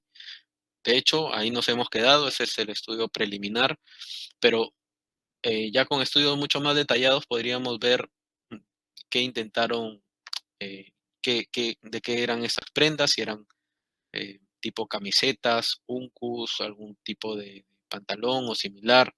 Eh, También, por ejemplo, estas son prendas principalmente llanas, es decir, sin diseños. Hasta el momento no se ha hallado diseños, pero podría darse que se encuentre algún tipo de diseño y que también muestre parte de la identidad en esa época Chimú específicamente. Entonces, como ya les anticipé un poco, hemos podido encontrar en estos espacios del sector 6 básicamente toda la cadena operativa de la producción textil y que lo que nosotros queremos hacer ya en los siguientes meses es comparar con la producción textil actual, ¿no? Para ver, oye, sí, y ver los espacios también, porque a veces la producción textil no necesita un espacio tan establecido. Las que están hilando lo hacen en el campo. No es que se van a la casa para hilar, no, sino que están en el campo haciendo sus trabajos y van hilando, básicamente.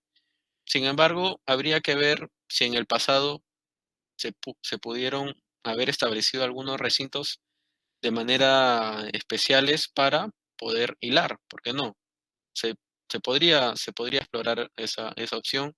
Por lo menos en el sector 6 hemos encontrado básicamente toda esta evidencia que ya he ido comentando. Ahí pueden ver la ubicación de cada evidencia arqueológica. Pero la evidencia arqueológica finalmente tiene que ser interpretada. Y para lograr una buena interpretación, uno tiene que basarse también en otros estudios y así poder construir el conocimiento, ¿no? Generar conocimiento sobre el pasado. En este caso, nosotros nos decimos una pregunta, ¿no? ¿Qué relación tiene la producción textil con las unidades 5, 6 y 7 del sector 6 de Cerro La Guitarra? Y aquí hay una investigadora de apellido Costin que postuló que para la producción textil en los Andes habían 3 tipos. Uno era barrios, el primer contexto, tipos o contextos, ¿no? De los barrios de clase baja. El segundo contexto era de talleres residenciales asociados a arquitectura de élite. Y el tercer contexto era de tumbas asociadas a plataforma de funeraria real. Entonces, en Cerro Guitarra nosotros creemos que tenemos el segundo tipo de contexto, es decir, talleres residenciales asociados a arquitectura de élite. Aquí están los talleres, las residencias o talleres residenciales, y también aquí se encuentran algunas estructuras de élite, o en algunos casos templos también. Entonces, ahí esta evidencia nos permite hacer las comparaciones con otros sitios arqueológicos, que eso finalmente es lo rico de la arqueología, ¿no? Interpretar sobre el pasado, cómo funcionaban los sitios arqueológicos, cómo funcionaba la vida cotidiana en la antigüedad. No olviden que ese es un poco el eje de toda esta presentación y de nuestro proyecto también. Y el último caso que voy a comentar es sobre las actividades domésticas e interacciones en el complejo Ucupe, el pueblo, muy cerca a Mocupe, o el centro poblado Ucupe, y que básicamente se hizo, son con investigaciones paralelas a Cerro La Guitarra, que presenté.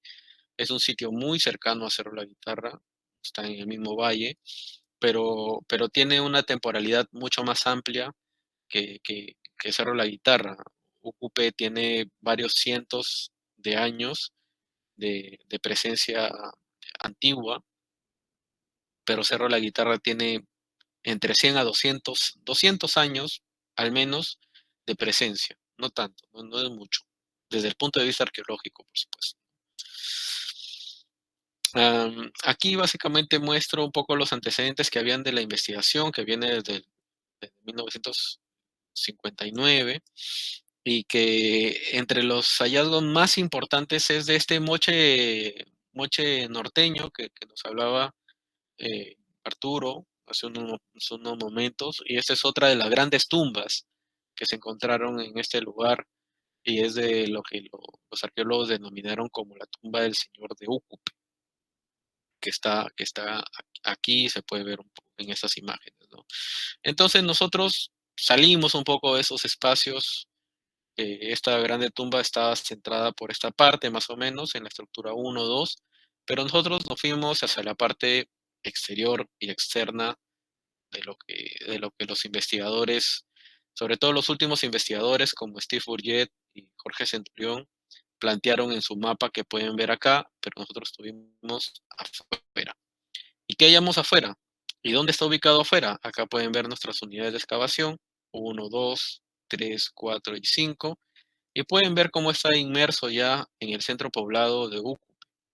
Básicamente excavamos en las calles de este centro poblado y encontramos restos arqueológicos. Sí, esto es lo de acá. Por ejemplo, del periodo intermedio temprano, época mochica principalmente, encontramos fragmentos. Ese es otro aspecto importante que deben tener en cuenta. Nosotros, para entender el pasado, no necesitamos de las vasijas completas necesariamente. Son importantes, nos dan una guía muy, muy importante, sin ninguna duda.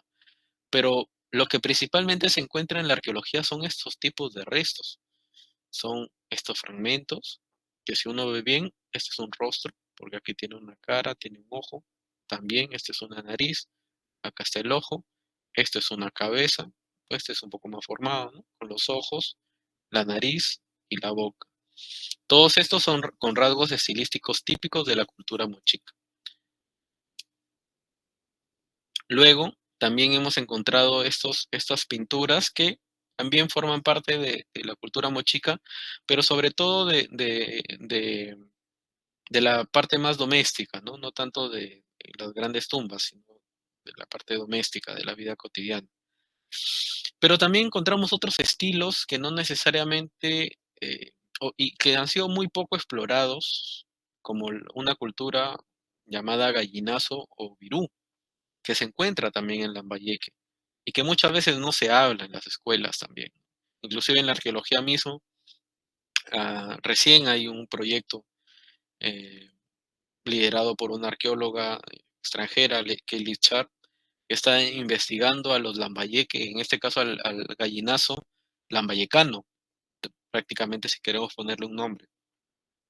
Nosotros con esa colega hicimos unos trabajos en el 2022 en cerca a Tamborreal, en Pitipo, en la zona de Huacaletrada, y nosotros en Huaca, el pueblo de Ucupe, encontramos esto, ¿no?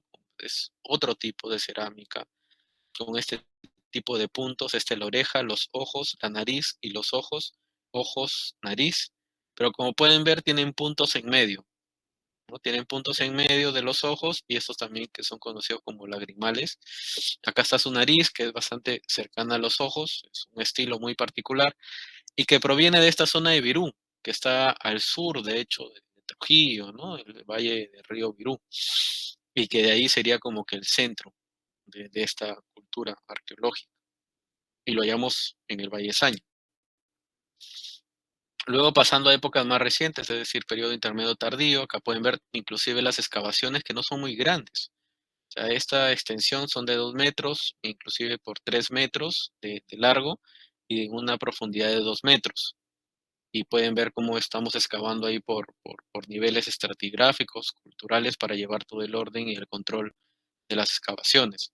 Este es más pequeño, este es 1 metro por 2 metros, y que finalmente llevan quería mostrarles un poco ya del trabajo más técnico, ¿no? Para que se hagan una idea. Se hace en arqueología de poder hacer todos los dibujos, tanto de planta como del perfil, para poder finalmente interpretar eh, los restos arqueológicos y el pasado, que eso es nuestro objetivo. ¿Qué cerámica asociada había para este periodo intermedio tardío? Típica de época Lambayeque, Sicán, inclusive Chimú, ¿no? Que pueden ver acá, encontramos una vasija completa, fue nuestra única vasija completa, esta es una olla que se encontró, y estos fragmentos. Pero nosotros estamos acostumbrados también a trabajar un poco a través de estos fragmentos. Lo que hemos hecho es empezar a comparar. Por ejemplo, encontramos estos fragmentos de cerámica, pero finalmente hemos hecho la comparación con vasijas completas y hemos determinado que estamos ante un perro. La descripción desde el Museo Sicán dice perro gruñendo, pero básicamente es un perro, y posiblemente es un perro sin pelo, conocido también, y además ha sido declarado como Patrimonio Cultural de la Nación también. Y eso lo hemos encontrado aquí en Ucupe, y hemos hecho la comparación, y también se ha hallado otras evidencias en el Museo Larco, por ejemplo, ¿no? de este perro sin pelo peruano. Luego hemos encontrado otra evidencia de vasijas que son típicamente domésticas y que tienen diseños. Hay que tener un buen ojo también para poder ver los diseños, en este caso de relieve, figurativos, y aquí otros, una técnica conocida como paleteado, porque se usaba una paleta para poder eh, plasmar el diseño. Las paletas tenían diseños y se colocaban en la vasija antes de pasar al horno, es decir, con la, con la arcilla ya procesada, que estaba todavía sin quemar, ¿no? Húmeda, ahí se colocaba los diseños, y posterior a ello ya pasaba al horno para que quede en vasija, en ollas, platos, etcétera. En este caso, principalmente son ollas y tinajas. Entonces, hay estos tipos de diseños y lo que nosotros hemos hecho es empezar a comparar, que ya voy a mostrar más adelante, Y otra de las vasijas, en este caso es un plato bastante interesante que fue un estilo conocido como cajamarca costeño. Y como cajamarca, como bien lo indica su nombre, su principal centro fue en lo que actualmente es la región de Cajamarca. Y esto lo encontramos aquí. Entonces, si ya hemos encontrado cultura gallinazo o virú, que proviene del sur, principalmente de esta zona al sur de Trujillo inclusive, tenemos estos platos cajamarca en una zona del valle de Saña baja, donde había lo que se reconoce como la cultura mochica. ¿De qué estamos hablando? ¿Qué contextos, cómo podríamos interpretar la vida cotidiana en esta época? ¿Alguna idea? Que hubo siempre un intercambio. Correcto, gracias. ¿Alguna otra idea? Bueno, creo que bueno, lo que se piensa a veces que hablemos de departamentos, ¿no? O regiones como ahora, no, que han sido pueblos aislados es la más grande mentira, ¿no? Porque, o sea, no pueden ser que hubieran estado aislados, pues, ¿no? Porque, por ejemplo, mis padres son de Pacopampa, Pacopampa que estuvo el doctor, un doctor japonés, no me acuerdo ahorita el nombre. Por ejemplo, ahí también se encontraron restos arqueológicos que también como cucharas, ¿no? Que se han encontrado y que, o sea, cantidad, ¿no? Entonces, ha habido, digamos, ese trueque, ¿no? De un pueblo a otro. O sea, los pueblos a nivel de Perú nunca han estado aislados. O sea, nunca, porque no solamente en Lambayeque, en todas las regiones del Perú ha habido pueblos originarios, en todo el Perú, ¿no? Que capaz tenían otra, bueno, por la forma de ser que fueron después, lamentablemente fuimos invadidos, ¿no? O sea, ahí se muestra cómo ellos eran como personas, o sea, como decir, eran unas personas como se dice, ¿no? Inocentes, ¿no? ¿No?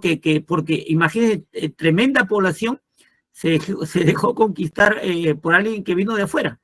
Entonces, a nivel nacional, no estamos hablando a nivel pero a nivel de regiones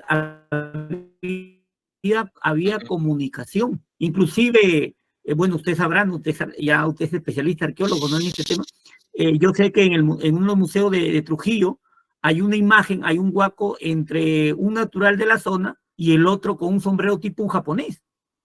Entonces la comunicación que ha habido a nivel de Lambayeque ha sido dentro de Lambayeque y fuera de Lambayeque. Jamás de los jamases, los pueblos de Lambayeque han estado aislados. O sea, eso también hay que ver, o sea, hay que saber, el conocimiento, la experiencia nos permite interpretar todos esos datos. Gracias. Gracias a usted y a ambos que participaron, porque efectivamente aquí lo que nosotros hemos hallado ya en los restos arqueológicos es esta interacción bastante interesante que pudo haber pasado en la antigüedad de estos pueblos que se diferenciaban, al menos materialmente hablando, y que eso lo hace que nosotros los arqueólogos lo interpretemos como culturas diferentes y que, por ejemplo, y volviendo un poco a lo que discutíamos hace un momento, aquí no se ha encontrado ninguna época, no existe ningún tipo de construcción defensiva. No hay murallas, no hay algo similar. Eso quiere decir, muy posiblemente, que en esta época había una convivencia relativamente pacífica, donde podrían haber coexistido tres grupos étnicamente diferenciados. Eso es bastante interesante. Y bueno, luego ya comentando un poco la última intervención sobre esta interacción que hubo en el pasado, es verdad que los pueblos se movían mucho. Y eso inclusive, eh, ya llevándolo a temas actuales, es algo que yo he dicho cuando he tenido la oportunidad de hablarlo, inclusive en público, cuando hay este tema de migración, ¿no? Que ahora hay muchas cuestiones que varios compatriotas no están de acuerdo, de la migración, para ser específicos, venezolana. Pero finalmente, si uno se pone a pensar, todos de cierta manera somos migrantes. Varios de nosotros o nuestras familias hemos salido del país, pero también hay migración interna. Los pueblos se mueven a lo largo de miles de años, o sea, la arqueología para eso lo ha demostrado de manera fehaciente, no hay nadie que dude de eso. Lo que pasa es que en la actualidad no se ve algo eso como un tema positivo, más bien como un tema negativo, social, ¿no? Y que yo creo que la arqueología también podría servir como base para reflexionar sobre la actualidad, ¿no? Yo creo que eso también es un poco el reto de cómo nos acercamos entre estos datos que pueden parecer, oye, no, pedazos de guaco, simplemente, pero ¿por qué no reflexionamos sobre la actualidad, ¿no? Sobre estas grandes olas migratorias, ¿lo hubo antes? Lo hubo. O sea, sin ninguna duda. Inclusive, ya si nos volvemos a épocas contemporáneas, hace 30, 40 años, grandes grupos de peruanos se han ido, por ejemplo, a Venezuela, ¿no? Y que luego regresaron, obviamente, por los problemas que todos conocemos, pero, o si no, a Europa o Estados Unidos. Y la gente migra, o sea, las poblaciones migran mucho. Somos básicamente, somos como una sociedad migrante, realmente. Y por eso es que estos datos también a nosotros nos permiten reflexionar sobre algunas cuestiones en el presente y eso es lo que nos importa de sobremanera. Entonces, ¿qué finalmente podemos apreciar en esto? Es esta interacción que ya he venido discutiendo, ¿no? A partir de las diferentes evidencias en esta época de la cultura mochica. Y también hemos hecho el trabajo de comparar con otros sitios arqueológicos, como por ejemplo en Songoy Cojal, que está en el actual distrito de Cayaltí. Acá está Ucup, ¿no? Nos han excavado un poco más, mucho más que nosotros a comparación de UCUPE, han podido ver, por ejemplo, esto está en inglés porque es una publicación de una investigadora norteamericana, ¿no? Que ellos han colocado diferentes tipos de estilos cerámicos como muy gallinazo o muy virú, o sea, muy con un estilo gallinazo bastante significativo, sin ninguna duda, y en el otro extremo está muy mochica, o sea, que tiene los rasgos de la cultura mochica muy fuertes. Pero, de manera interesante, hay mezclas, inclusive en la cerámica también, eh, como algo más cercano a lo gallinazo o algo más cercano a lo mochica, pero que tiene como una especie de mezcla, ¿no? Y que ellos lo han podido ubicar en todas estas son viviendas, principalmente áreas de trabajo de metales, complejo de fabricación múltiple, así lo han llamado. Pero nosotros lo que hemos excavado en UCUPE creemos que estamos ante evidencia de viviendas también y que tenemos algo más o menos similar como esto, es decir, a partir de la cultura material que se han hallado en estos sitios arqueológicos, estaríamos hablando de una posible convivencia inclusive de espacios, como una especie de residencias, casi, si queremos ponerle un nombre, multiétnicas, donde en espacios cercanos, casi vecinos, podían vivir grupos reconocidos como Gallinazo, grupos reconocidos como Mochica, y por qué no pensar en posiblemente grupos reconocidos como Cajamarca, viviendo muy cerca. Eso es bastante interesante también para poder entender esta vida cotidiana, ¿no? Cómo vivías el día a día en el pasado. Aquí, otra cuestión que hicimos fue la comparación estilística entre lo que nosotros hallamos para la cultura gallinazo virú y lo que halló Kaylee Sharp en sus investigaciones, ¿no? Estamos hablando de estas características similares y también algunas diferencias, dígase de paso, que eso es lo que se viene posterior de esta cultura arqueológica llamada Gallinazo o Pirú. Pero también tenemos esta evidencia, estas ya vasijas completas halladas de otra fuente, en este caso del arqueólogo Carlos Wesser, que hizo trabajos en Chornancap, principalmente, Chotuna, Chornancap, este complejo bastante importante que hay en Lambayeque. Nosotros hallamos esto. Como le dije, nosotros nos movemos principalmente a través de fragmentos de cerámica. Y a partir de eso vamos interpretando el pasado.